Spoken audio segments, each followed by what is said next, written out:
Friends, कैसे हैं आप सब। आप सभी का आपके अपने YouTube channel sociology with Sangeeta में मैं संगीता स्वागत करती हूं।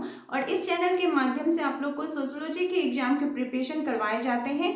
हम लोग इस चैनल में यूजीसी नेट के सिलेबस को कवर कर रहे हैं, यूपी पीजीटी के सिलेबस को देख रहे हैं और साथ ही साथ जो हाल फिलहाल में झारखंड लेडी सुपरवाइजर का वैकेंसी निकला है, इसमें हम लोग वहाँ का जो सोशियोलॉजी का सिलेबस है उसे भी करेंगे, क्योंकि ये चैनल पूरी तरह से सोशियोलॉजी को समर्पित है।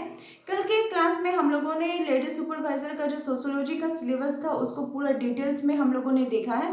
तो अगर आप लोग इसको नहीं देखे तो जाकर उसे जरूर देखें, क्योंकि उसमें इंपॉर्टेंट फैक्ट्स बताए गए हैं। और मैंने कल ही आप लोग को प्रॉमिस किया था कि नेक्स्ट डे से हम लोग लेडी सुपरवाइजर का जो सिलेबस है उसको स्टार्ट कर देंगे, यूनिट वाइज, टॉपिक वाइज। और ये जो सिलेबस है ये आपका यूपी पीजीटी के सिलेबस के भी अकॉर्डिंग है, साथ ही साथ यूजीसी नेट के सिलेबस भी, क्योंकि तीनों का जो सिलेबस है वो देखा जाए तो एकदम सेम ही है। कुछ हल्का फुल्का डिफरेंस आपको यूजीसी नेट के सिलेबस में देखने को मिलेगा, क्योंकि इसका सिलेबस थोड़ा वास्ट है, लेकिन प्राय एक ही है। तो आज का जो हमारा टॉपिक है इसमें हम लोग देखेंगे समाज शास्त्र का आविर्भाव हमारे समाज में किस प्रकार से हुआ है।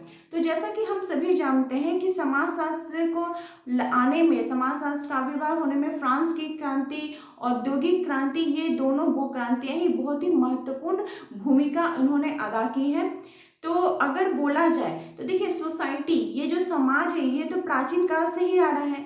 समाज के अंतर्गत जो समस्याएं हैं, जो घटनाएं हो रही हैं, वो ऑलरेडी शुरू से ही होती जा रही हैं, उनका अध्ययन भी किया जा रहा है। लेकिन उनका वैज्ञानिक अध्ययन, सही ढंग से अध्ययन किस प्रकार से हो, ये कोई तथ्य हमें देखने को प्राचीन काल में नहीं मिले। तो हम कह सकते हैं कि समाज शास्त्र का जो उद्भव हुआ, इसका जो आविर्भाव हुआ, वो 19वीं शताब्दी के लगभग हुआ। कम से कम 150 साल पहले की बात है। 150 साल भी इसका पूरा कंप्लीट नहीं हुआ है इसके आविर्भाव में। इसलिए वीडस्टीड महोदय बोलते हैं कि समाज शास्त्र का जो इतिहास है, समाज शास्त्र का जो अतीत है वो तो पुराना है, लेकिन इसका जो इतिहास है वो बहुत ही छोटा है, बहुत ही कम समय का इसका इतिहास है। इतिहास मतलब क्या हुआ कि जिसका हमें लिखित प्रमाण हमें देखने को मिले। और अतीत का अर्थ हो गया कि जिसका अतीत तो रहता है, लेकिन जिसका कि हम लोग लिखित प्रमाण हमारे पास मौजूद नहीं होता है। तो समाज शास्त्र के इतिहास को जानने के लिए, इसकी उत्पत्ति को जानने के लिए सबसे जो प्रमुख समाजशास्त्री हैं, टीबी मोर्टिमर। टीबी मोर्टिमर ने समाज शास्त्र की उत्पत्ति के 4 भाग बताए हैं। 4 हम कह सकते हैं 4 अवस्थाएं बताई हैं। उन 4 अवस्थाओं से होकर समाजशास्त्र का आविर्भाव हुआ है। और उसमें से जो सबसे इम्पोर्टेंट है इसकी चौथी अवस्था है, क्योंकि अभी जो हमारा समाजशास्त्र है वो चौथी अवस्था के अंतर्गत ही आता है। तो चलिए हम लोग देखते हैं कौन कौन से वे 4 अवस्थाएं हैं। तो फ्रांस की क्रांति कब हुई थी? 1789 में। आप लोग कमेंट करके बताएं औद्योगिक क्रांति किस वर्ष हुई थी। तो अगर आपसे सबसे पहला क्वेश्चन पूछा जाए, और हाँ, मैं आप लोगों को एक और बात बोल रही हूँ कि आप लोग अपने साथ कॉपी और पेन लेकर पढ़ें, क्योंकि सिर्फ क्लास देखने से नहीं होगा। आप अगर जब तक उसको अपने हैंड रिटन नोट्स नहीं बनाएंगे वो आपके लिए ज़्यादा बेटर रहेगा, क्योंकि मैं कुछ बोलूँगी, कुछ बोर्ड पे लिखूँगी, तो उसे जब तक आप अपने भाषा में लिखिएगा तो वो आपके लिए और अच्छा रहेगा। तो टीबी मोर्टिमर ने समाजशास्त्र की उत्पत्ति की कितनी अवस्थाएं बताई हैं? 4 अवस्था। तो जो सबसे पहली अवस्था है, जो फर्स्ट स्टेज है समाजशास्त्र की, हम कह सकते हैं जो फर्स्ट स्टेज है, फर्स्ट स्टेज में वे बताते हैं कि उस समय प्राचीन यूनान में 2 विचारक हुआ करते थे। कौन कौन से? प्लूटो और अरस्तु। कौन कौन होते थे? प्लूटो और सेकंड थे अरस्तु। ये 2 प्रमुख यूनानी विचारक थे। इन्होंने क्या किया कि इनके जो विचार है उन्होंने इस अवस्था में, इस स्टेज में रखा। और प्लूटो की जो पुस्तक थी द रिपब्लिक,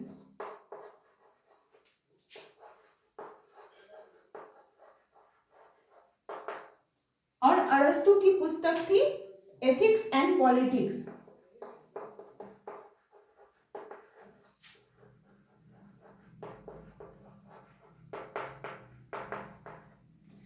द रिपब्लिक के रचना काल 384 से 322 बीसी है और एथिक्स एंड पॉलिटिक्स की रचना काल 384 बीसी से 322 बीसी है।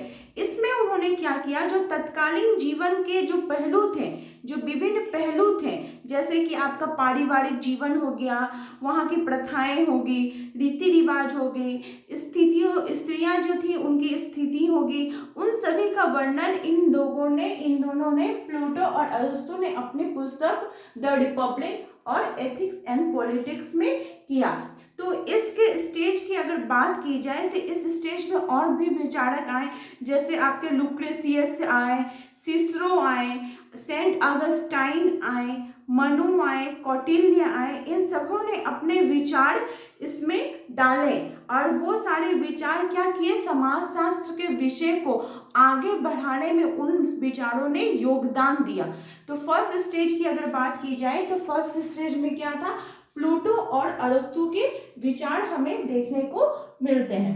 सेकेंड स्टेज जो था वो, सेकेंड स्टेज लिख लीजिए, ये आपका कम से कम 6वीं शताब्दी से लेकर आपकी 14वीं शताब्दी के बीच की यह अवस्था है। इसमें जो सामाजिक घटनाएं घटित हुई, जो समस्या हुई, उसको क्या किया गया, उन समस्याओं को तार्किक ढंग से सोचने पर बल दिया गया। किस ढंग से, तार्किक ढंग से, वो समाज के अंतर्गत जो समस्याएं हो रही थी, घटनाएं हो रही थी, उसको तार्किक ढंग से सोचने पर बल दिया गया। और इस स्टेज में जो महत्वपूर्ण जो विचारक थे उसमें थे थॉमस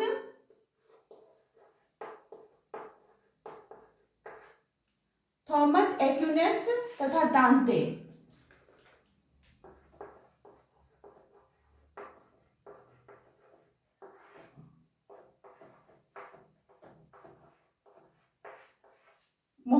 इन दोनों महोदयों ने क्या बताया कि समाज के अंतर्गत जो भी घटनाएं घटित हो रही हैं वे क्या हो रहे हैं कि किसी प्रकार से घटित हो रही है, उसको हम लोग क्या करेंगे, तार्किक ढंग से सोचेंगे। इस काल के प्रमुख विद्वान थे और उन्होंने जो सामाजिक, उन्होंने ही बताया कि मनुष्य क्या है, एक सामाजिक प्राणी है और समाज को व्यवस्थित ढंग से संचालन करने के लिए उन्होंने एक संस्था के बारे में बताया।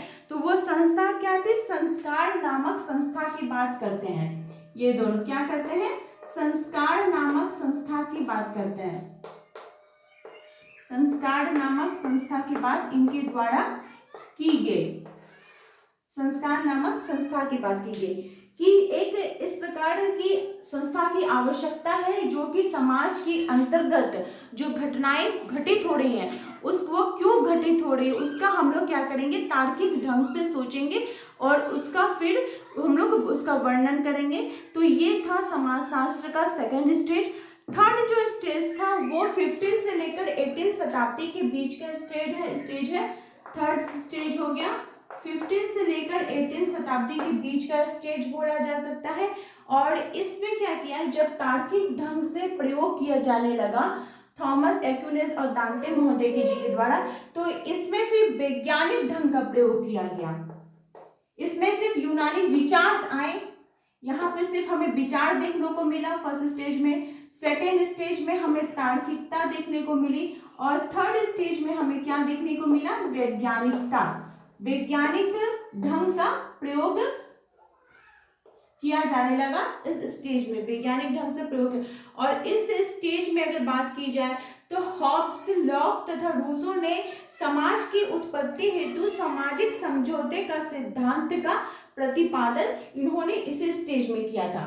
हॉब्स, लॉक तथा रूसो, हॉब्स, लॉक तथा रूसो ने सामाजिक उत्पत्ति का सिद्धांत, कौन सा सिद्धांत दिया था, सामाजिक उत्पत्ति का सिद्धांत इन्होंने प्रस्तुत किया। हॉब्स, लॉक तथा रूसो ने जो सामाजिक समझौते का सिद्धांत दिया था, सोशल कॉन्ट्रैक्ट थ्योरी, फिर इसी स्टेज में, थर्ड स्टेज में, और भी विभिन्न समाज जो विचारक आए, जैसे कि आपके सर थॉमस मोर आए। इन्होंने अपनी पुस्तक, इनकी बहुत ही इम्पोर्टेंट पुस्तक है यूटोपिया, इसमें उन्होंने समाज के अंतर्गत जो दिन प्रतिदिन की जो घटनाएं घटित हो रही हैं, जो सामाजिक समस्याएं हैं, उसका उन्होंने समझाने का प्रयास किया। मॉन्टेस्क्यू महोदय ने अपनी पुस्तक द स्पिरिट ऑफ लॉज में जो मानव है, मानव समाज है, वो किस प्रकार से भौगोलिक पर्यावरण में रह रहा है, उसका स्पष्ट वर्णन इन्होंने अपनी पुस्तक द स्पिरिट ऑफ लॉज में किया। विको की पुस्तक द न्यू साइंस में सामाजिक संगतियों की उद्देश्यपूर्ण व्याख्या प्रस्तुत की गई। माल्थस ने जनसंख्या संबंधी अपने जितने भी विचार थे उसको उन्होंने प्रस्तुत किया। और एडम स्मिथ ने समाज के अंतर्गत जो आर्थिक गतिविधियां हो रही हैं, जो आर्थिक समस्याएं हो रही है, इसके ऊपर उन्होंने जोर दिया। तो इन सभी ने अपने थॉट्स दिए, जिससे समाजशास्त्र जो है वो और थोड़ा विकास हो गया, उसका हुआ, और थोड़ी उसकी उत्पत्ति हुई। फिर धीरे धीरे क्या हुआ, फोर्थ स्टेज आया। फोर्थ स्टेज है, या ये जो स्टेज है ये बहुत इम्पोर्टेंट स्टेज है, और हमारा जो समाजशास्त्र है ये इसी में ही बिलोंग करता है। तो इस स्टेज में हम बात करें तो इसमें हमारे समाजशास्त्र के जो जनक हैं अगस्ते कॉम्ट, इनका जन्म हुआ।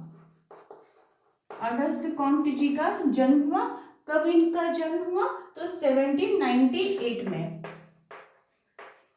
1798 में इनका जन्म हुआ। इनके जन्म होने के बाद उस समय क्या था, फिर जब वो अपने गुरु सेंट साइमन के साथ थे, इनके गुरु का नाम क्या है, सेंट साइमन। तो दो जो घटनाएं उस समय समाज के अंतर्गत घटित हो रही थी, सबसे पहला क्या, तो इंग्लैंड की औद्योगिक क्रांति। इंग्लैंड की औद्योगिक क्रांति 1750-1760, जब ये औद्योगिक क्रांति आई तो समाज के अंतर्गत बहुत ही आमूलचूल परिवर्तन हमें देखने को मिला। बहुत सारे नए नए उद्योग लग रहे थे, नई नई क्रांतियां हो रही थी, जो परिवर्तन हो रहा था बहुत ही तेज गति से हो रहा था। तो उनको सोचने पे भी विवश हो गए कि समाज के अंतर्गत ये जो परिवर्तन हो रहा है उसका सही ढंग से हम अध्ययन किस प्रकार से करें। और दूसरा जो फैक्ट है, फ्रांस की राजनीतिक क्रांति।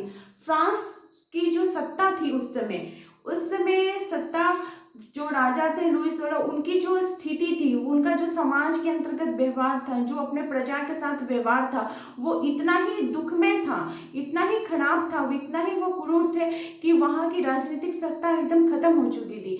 तो उसका अध्ययन करने के लिए, ये बात कब की है, फ्रांस की क्रांति 1789 की। तो इनके अगस्त कॉम्ट जी के जो गुरु थे सेंट साइमन, उन्होंने क्या किया कि वे सोचे, उन्होंने विचार किया कि समाज के अंतर्गत जो सामाजिक, आर्थिक, राजनीतिक और जो सामाजिक घटनाएं, जो धार्मिक घटनाएं घटित हो रही हैं, तो इनकी संरचना का मूलभूत आधार क्या है, इन संरचनाओं में जो परिवर्तन हो रहे हैं तो किस प्रकार से हो रहे हैं, उसको हम कैसे वैज्ञानिक ढंग पर समझ सकते हैं। तो इसलिए अगस्त कॉम्ट के गुरु सेंट साइमन जी ने एक ऐसे विज्ञान की आवश्यकता महसूस की और ऐसे विज्ञान पर उन्होंने बल दिया जिससे क्या हो, समाज की जो संरचना बदल रही है उसका वैज्ञानिक ढंग पर अध्ययन किया जा सके। तो इसके लिए उन्होंने सामाजिक बायोलॉजी की बात की। वो सबसे पहले किसकी बात कर रहे थे, सामाजिक बायोलॉजी की, यानी सामाजिक जीव विज्ञान की बात करते हैं। तो इसलिए अगस्त कॉम्ट जी ने समाजशास्त्र की स्थापना उनके अपने गुरु के थॉट को और आगे बढ़ाते हुए उन्होंने 1838 में समाजशास्त्र की स्थापना की, क्योंकि सबसे पहले इन्होंने सोशियोलॉजी शब्द को इन्होंने ही दिया था। तो सोशियोलॉजी शब्द को देने से पहले इसको वे बताते हैं, जब इनके गुरु ने सोशल बायोलॉजी बताया तो वे बोले कि नहीं, सामाजिक जीव विज्ञान नहीं होना चाहिए, सामाजिक भौतिकी होने चाहिए। लेकिन क्या हो रहा है कि भौतिकी यानी ये तो साइंस विषय के अंतर्गत आ गया। तो साइंस में कोई भी जो फैक्ट रहते हैं वो क्या होते हैं, चेंज नहीं होते हैं। और समाज के अंतर्गत हर दिन क्या नित्य नई घटनाएं घटित हो रही है, परिवर्तन हो रहा है। आप जो डाटा दीजिएगा अगर मैं उसको चैलेंज करूँ तो उसको मैं फिर चेंज कर सकती हूँ, तो वो तो फिर विज्ञान के अंतर्गत नहीं आया। तो इसलिए उन्होंने बोला कि नहीं, सोशल फिजिक्स जो है वो ठीक नहीं है नाम, इसलिए उन्होंने फिर 1838 में समाजशास्त्र का नाम क्या रखा, सोशियोलॉजी, समाज शास्त्र। तो इसलिए कहा जाता है कि अगस्त कॉम्ट कौन है, तो समाजशास्त्र के जनक हैं। अब नेक्स्ट क्लास में हम लोग देखेंगे कि समाजशास्त्र का भारत के अंतर्गत कैसे आगमन हुआ। आई होप आप लोगों को ये टॉपिक पूरी अच्छे प्रकार से समझ में आ गई होगी कि किस प्रकार से जो फ्रांस की राजनीतिक क्रांति है और इंग्लैंड की औद्योगिक क्रांति है वो कि हमारे समाजशास्त्र के उद्भव के लिए एक कारक बनकर हमारे पास आती है। तो अगर आपको क्लास हेल्पफुल लगे तो मेरे चैनल के साथ बने रहिए, हम लोग डेली इसमें क्लासेस करेंगे और अगर आपको कोई भी डाउट है मुझे जरूर कमेंट करके बताएं। मेरे चैनल के साथ बने रहने के लिए आप सभी का थैंक यू।